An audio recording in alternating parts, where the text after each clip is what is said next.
예, 정치권은 지금 대선 패배의 후폭풍이 불어닥치고 있습니다. 국민의당도 마찬가지입니다. 득표율 3위, 게다가 믿었던 호남에서까지 밀렸기 때문인데요.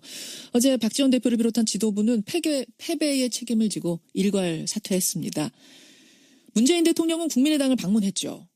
같은 뿌리다. 특별한 협력을 당부했습니다. 국민의당, 앞으로 어떻게 되는 걸까요? 또 협치에 대한 생각은 어떨까요? 이분 만나보죠. 이상돈 의원 연결이 돼 있습니다. 이상돈 의원님 안녕하세요. 네, 안녕하십니까. 당 분위기 어떤가요 지금? 조금 어수선하다고 봐야 되겠죠. 어수선. 네, 그렇습니다. 네.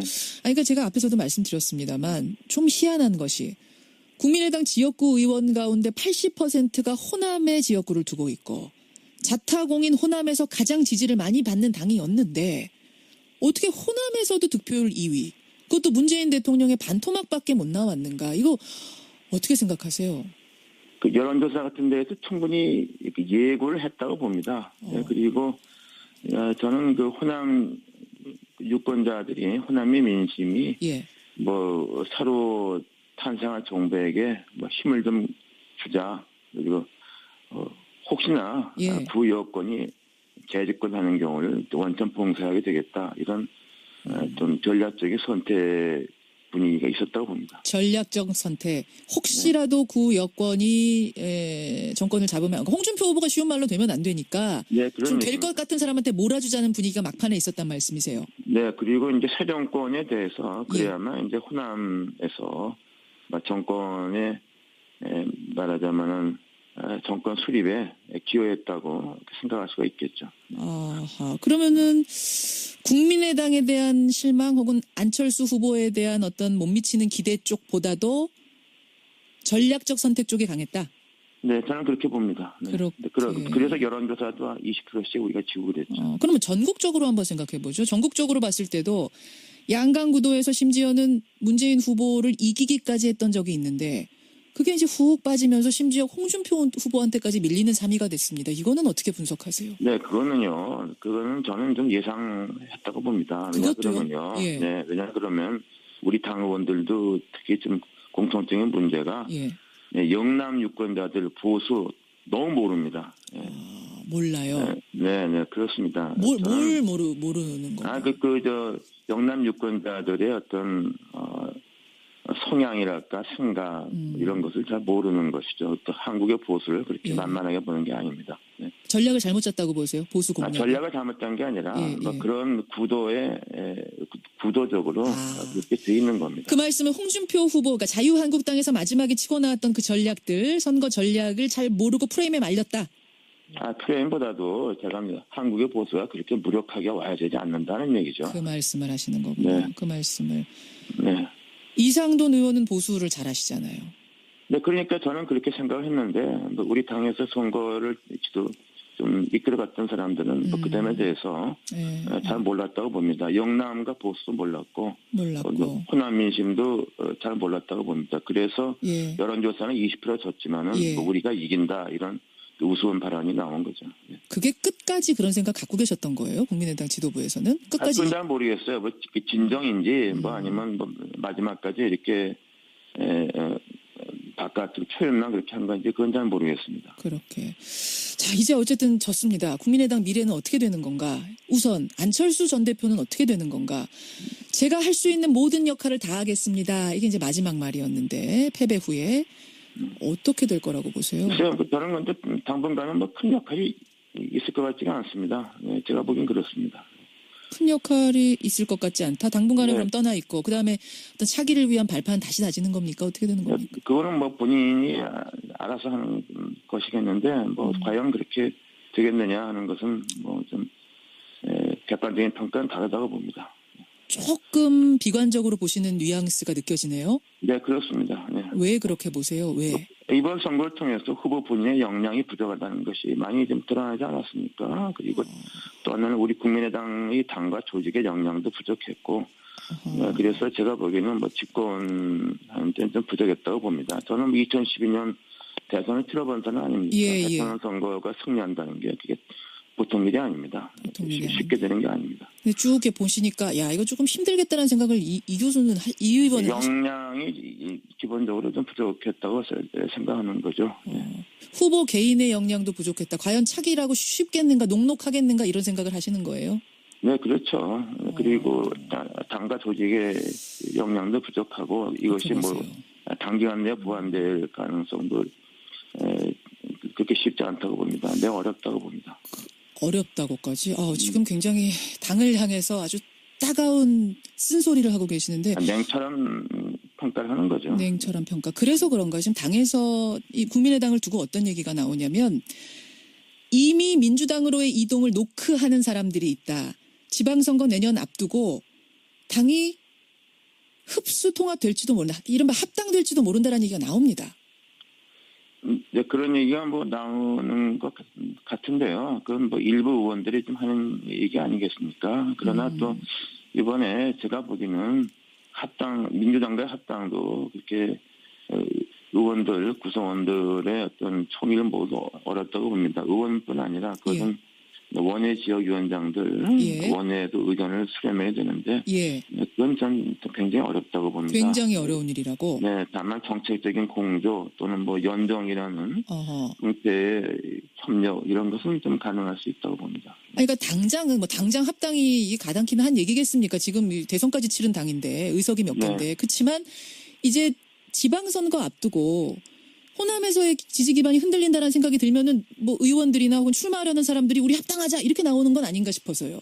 근데 호남에서는 어차피 민주당과 우리 국민의당 후보가 또 다들 경쟁하지 않겠습니까? 예. 네, 그러니까 뭐 지방선거를 통해서 한번 또 민심의 심판을 받아야 한답니다. 그래서 그 후에 지방선거에서 이번 같은 결론이 나온다 그러면은. 그건 다른 문제지만은 저는 그렇지 않다고 봅니다. 그렇게까지는 안 보신다. 지방선거에서 다시 한번 심판을 좀 제대로 받아봐야 된다 이 말씀. 네, 그렇습니다. 연정 얘기하셨어요. 연정. 사실은 이제 문재인 대통령도 대통합을 위한 당을 뛰어넘는 인사를 하겠다 이런 얘기를 했습니다. 당적을 뛰어넘는 인사. 그러면 국민의당 인사가 장관으로 내각에 참여하는 형태의 연정 이거 맞다고 보세요? 그런 일이 뭐 있을 수 있다고 봅니다. 물론 이것은 문재인 대통령의 의중도 중요하고 또 민주당의 어떤 지도부의 생각이 무엇보다 중요하겠죠. 그리고 또 우리 당의 어떤 의사 결정이 있어야 된다고 봅니다.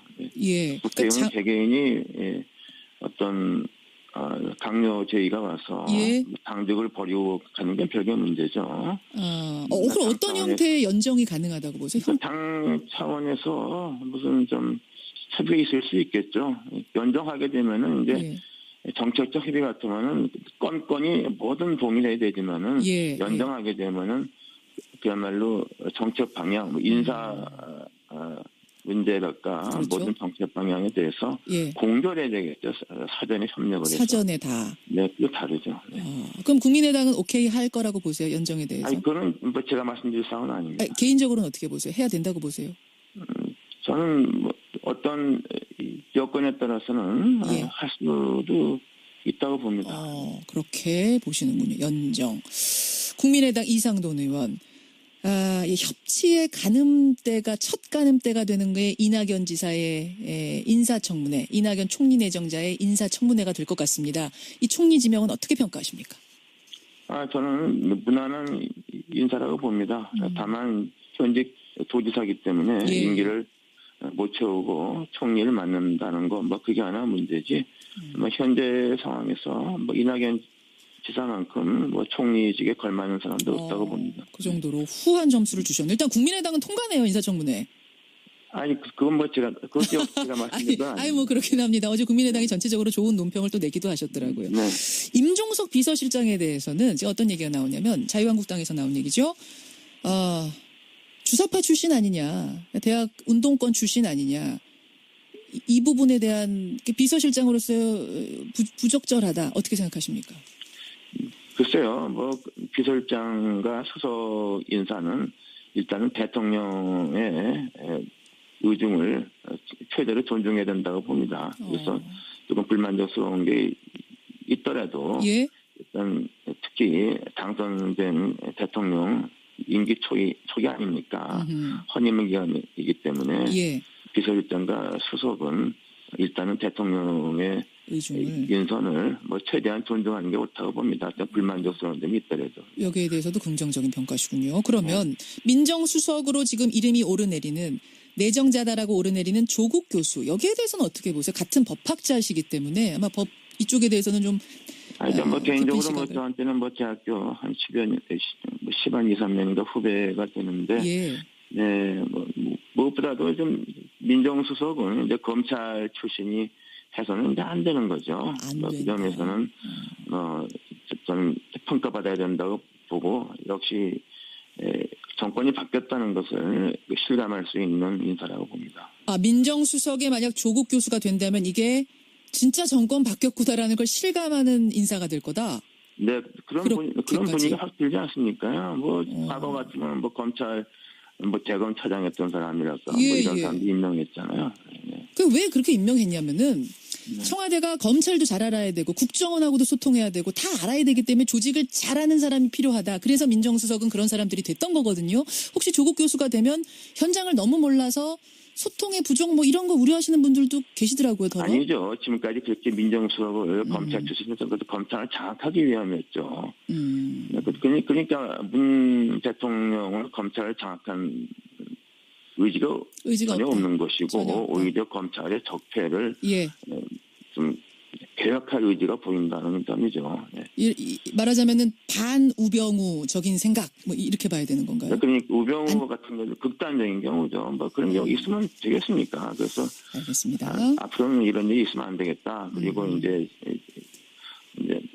이 기회에 검찰의 어떤 문화 조직, 어떤 행태 이런 것을 좀 정상화하는 것이죠. 비정상을 정상화하는 것이죠. 알겠습니다. 제가 지금 첫 단계라고 봅니다.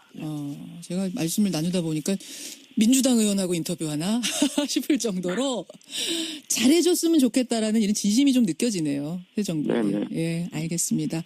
국민의당도 얼른 상처를 치유하고 야당으로서 역할을 잘해주시기를 기대하면서 이상돈 의원님 고맙습니다. 네, 감사합니다. 예, 국민의당 이상돈 의원이었습니다. 모르는 건가요? 영남 유권자들의 어떤 성향이랄까 생각 이런 것을 잘 모르는 것이죠. 또 한국의 보수를 그렇게 만만하게 보는 게 아닙니다. 네. 전략을 잘못 짰다고 보세요? 보수 공략. 전략을 잘못 짠 게 아니라 그런 구도적으로 그렇게 돼 있는 겁니다. 그 말씀은 홍준표 후보가 자유한국당에서 마지막에 치고 나왔던 그 전략들, 선거 전략을 잘 모르고 프레임에 말렸다. 프레임보다도 제가 한국의 보수가 그렇게 무력하게 와야 되지 않는다는 얘기죠. 그 말씀을 하시는 거군요. 네. 그 말씀을. 네. 이상돈 의원은 보수를 잘 하시잖아요.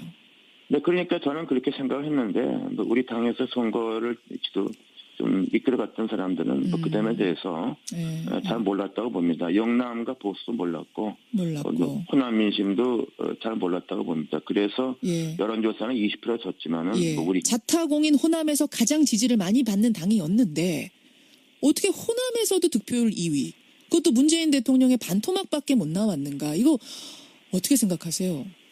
그 여론조사 같은 데에도 충분히 예고를 했다고 봅니다.